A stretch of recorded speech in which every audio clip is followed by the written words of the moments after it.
অনেক বেনিফিশিয়ারি আগের মাসের অন্নপূর্ণার টাকা পেয়েছিলেন, কিন্তু এই মাসে তাদের টাকা বন্ধ হতে চলেছে। অর্থাৎ সামনের মাসে অন্নপূর্ণার টাকা তাদের অ্যাকাউন্টে ঢুকবে না।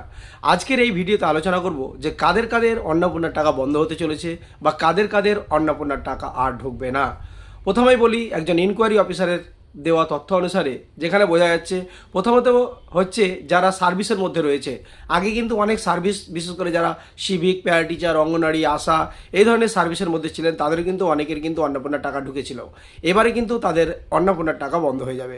2 নম্বর হচ্ছে যারা এএসডিডির মধ্যে ছিলেন, অর্থাৎ অ্যাবসেন্ট, শিফটেড, ডুপ্লিকেট এবং ডিলিটেড ভোটার ছিলেন, তাদের কিন্তু এবারে অন্নপূর্ণার টাকা বন্ধ হয়ে যাবে।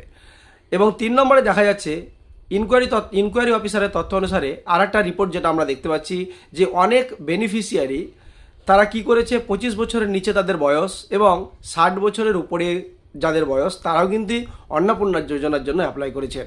অর্থাৎ যাদের ভোটার কার্ডের তথ্য অনুসারে যাদের বয়স 25 বছরের নিচে এবং 60 বছরের উপরে, তাদের কিন্তু অন্নপূর্ণার টাকা এবারে বন্ধ হয়ে যাবে, অর্থাৎ তাদের অন্নপূর্ণার টাকা ঢুকবে না।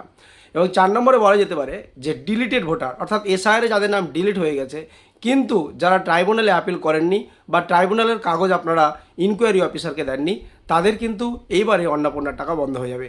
বিশেষ করে এই 4টি মূল কারণ, যাদের আগেবারের কিস্তিতে বা আগের মাসের টাকা পেলেও এইবারে কিন্তু এই মাসের টাকা কিন্তু তাদের অ্যাকাউন্টে আর ঢুকবে না, অর্থাৎ অন্নপূর্ণার টাকা তাদের কিন্তু বন্ধ হয়ে যাবে।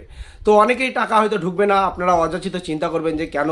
এই ধরনের যদি ফল্ট থাকে বা এই ধরনের যদি সমস্যা আপনাদের থাকে, তাহলে আপনাদের কিন্তু অ্যাকাউন্টে টাকা ঢুকবে না। তো আজকের এই ভিডিওতে অন্নপূর্ণা নিয়ে এই ভিডিওটা বিস্তারিত আলোচনা করা হয়েছে। আশা করি এই ধরনের ইনফরমেশনগুলো যদি আপনাকে ভালো লাগে, তাহলে অবশ্যই এই পেজটাকে ফলো দিয়ে রাখবেন এবং অবশ্যই লাইক, কমেন্ট, শেয়ার করে আমার পাশে থাকবেন। ধন্যবাদ।